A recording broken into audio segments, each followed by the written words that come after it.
अगर आपके साथ कुछ भयानक हुआ है तो आपको उसे कभी भी नहीं भूलना चाहिए, क्योंकि अगर आप उसे भूल गए तो आप फिर उसमें पड़ सकते हैं। ऐसा मूल रूप से इसलिए है क्योंकि हमने अपने बच्चों को, दुनिया में लोगों को ये नहीं सिखाया है कि अपनी इंद्रियों को कैसे इस्तेमाल करें। ऐसे में सब कुछ दर्द देता है।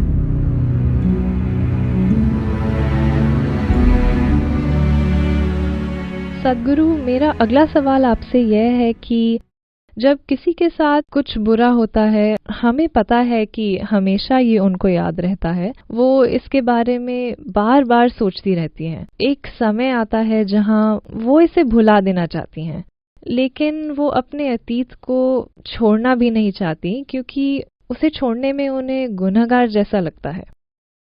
तो ऐसा क्यों होता है और हम इस भावना को कैसे छोड़ें? जैसे अगर यौन शोषण या सेक्सुअल अब्यूज को लें, अगर किसी लड़की के साथ यौन शोषण होता है, आखिरकार जब वह ऐसी स्थिति में पहुंचती हैं जहां वो उससे उभरने के लिए तैयार तो हैं, लेकिन उसे भूल जाना उसे दोषी जैसा लगता है क्योंकि इसने उसे बहुत बहुत लंबे समय तक परेशान रखा है। क्या ऐसे में उसे भूल जाना सही है? एक इंसान ऐसी स्थिति से कैसे निपटे? देखिए, मुझे लगता है कि ये संघर्ष एक गलतफहमी की वजह से है कि कुछ दुखद या भयानक घटना जो किसी व्यक्ति के जीवन में हो सकती है, ये किसी के साथ भी अलग अलग तरीकों से हो सकता है। अगर ऐसा होता है तो लोगों को लगता है कि उन्हें उसे भूल जाना चाहिए। नहीं, आपको उसे कभी नहीं भूलना चाहिए। अगर आपके साथ कुछ भयानक होता है तो आपको उसे कभी भी नहीं भूलना चाहिए, क्योंकि अगर आप उसे भूल गए तो आप उसमें फिर से पड़ सकते हैं। लेकिन हमें याददाश्त और जीवन जीने के बीच के अंतर का पता होना चाहिए। आप जी रहे हैं, याददाश्त एक मरी हुई याद है। आपको इसे अक्लमंदी की तरह इस्तेमाल करना चाहिए कि आपके जीवन में ऐसी चीज फिर ना हो। पर यह ज्यादातर लोगों के लिए एक सच्चाई है कि जो उनके साथ 10 साल पहले हुआ था वो उन्हें अब भी कष्ट देता है। जो परसों हो सकता है वो उससे पहले से ही पीड़ित रहते हैं। हाँ या ना? जो 10 साल पहले या 10 दिन पहले हुआ था वो अभी मौजूद नहीं है। क्या वो है? क्या वो है? नहीं। जो परसों हो सकता है वो अभी मौजूद नहीं है। क्या वो है? नहीं। तो वास्तव में आप ऐसी चीज से पीड़ित हैं जो मौजूद नहीं है। आप में से कितने मनोविज्ञान के विद्यार्थी हैं? क्या ऐसे लोगों के लिए कोई चिकित्सा संबंधी नाम है जो ऐसी चीजों से पीड़ित हैं जो मौजूद नहीं है? नहीं नहीं, उन्हें बताइएगा मत, वो उससे भी पीड़ित होंगे। अगर आप ऐसी चीज से पीड़ित हैं जो मौजूद नहीं है तो एक स्तर पर यह पागलपन है ना? जब मैं ऐसा कहता हूं तो यह आपको बहुत क्रूर लगेगा, क्योंकि अरे मेरे अपने दुख हैं। देखिए, आप अपने दुखों को तमगे की तरह ढो रहे हैं। ऐसा मत कीजिए। जब हमारे साथ कुछ बुरा होता है, जब कोई चीज हमें चोट पहुंचाती है, तो या तो हम बुद्धिमान बन सकते हैं या घायल। हमारे पास यही विकल्प है।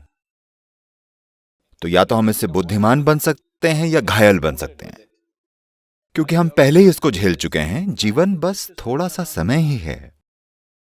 ये बीता जा रहा है। जब से आप यहां बैठे हैं, जब से आप यहां आए हैं, आप कब्र के 1 घंटा नजदीक पहुंच चुके हैं। हाँ या ना? हाँ, ये बीता जा रहा है। ये हम सभी के लिए बीता जा रहा है। तो इसमें Where is the time to carry every experience like a wound? हर अनुभव को एक घाव की तरह ढोने का समय ही कहां है?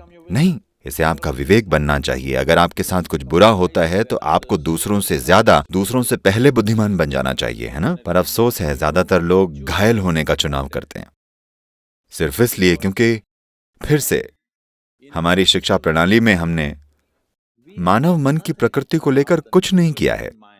हम मेंढकों और कॉकरोच और पेड़ों और केमिस्ट्री और फिजिक्स और ग्रहों और सब तरह की पढ़ाई में बिजी हैं।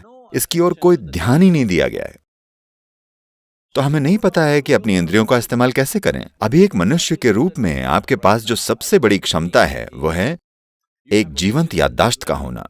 वो सब कुछ जो हुआ था आप उसे ऐसे याद रख सकते हैं मानो वो अब भी जीवित हो। हाँ, यहां एक भंडार है। आपके मन में एक संग्रह है जो आप जब चाहें पूरे वीडियो को फिर से चला सकता है। पर यह एक समस्या बन गया है। आप पुरानी फिल्मों से दुख उठा रहे हैं और एक जबरदस्त कल्पना करने की क्षमता है, तो आप पहले से ही ऐसे कल से पीड़ित हैं जो अभी आया ही नहीं है।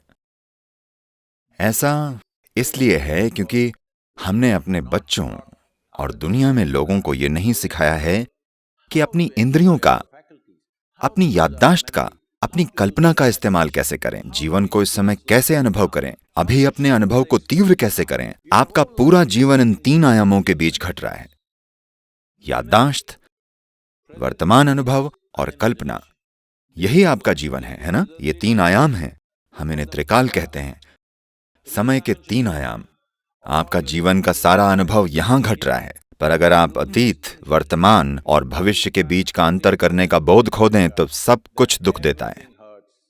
सबके साथ भयानक चीजें नहीं हुई हैं, दुर्भाग्य से कुछ लोगों के साथ ऐसा हुआ है, लेकिन बाकी लोग बस यूं ही किसी चीज से पीड़ित हैं, है ना? क्योंकि दुखी रहना फैशनेबल बन गया है। लोगों को लगता है अगर वो पीड़ित हैं तो वो बहुत बुद्धिमान हैं, वो बहुत गंभीर हैं। नहीं, ये बस बचकाना है, क्योंकि आप ऐसी चीज से पीड़ित हैं जो मौजूद नहीं है। आप उससे पीड़ित हैं जो अभी हो रहा है, आप उससे पीड़ित हैं जो कल हुआ था, और आप पहले से ही ऐसी चीज से पीड़ित हैं जो कल हो सकती है।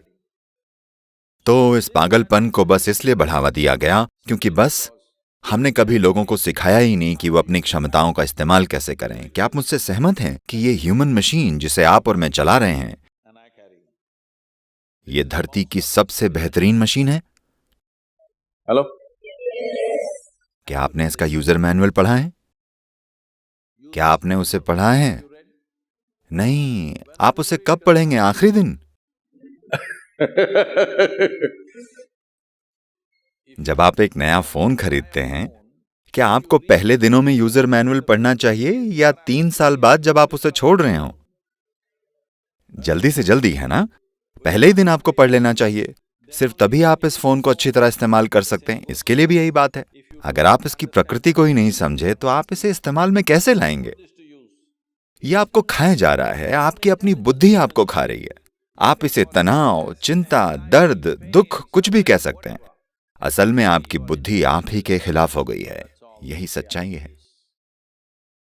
अगर आपकी बुद्धि आपके लिए काम करती, अगर ये आपकी बात मानती, तो आप खुद को आनंद में रखते। क्या ऐसा नहीं होता? Hello? your intelligence is turned against you. Why? आपकी बुद्धि आपके खिलाफ हो गई है। क्यों आपकी बुद्धि आपके खिलाफ हो गई है? आपको इसकी ओर देखने की जरूरत है, न कि उन चीजों को तमगे की तरह ढोने की जिन्हें आपके साथ नहीं होना चाहिए था। इससे बहुत सी महिलाएं मेरे खिलाफ हो सकती हैं।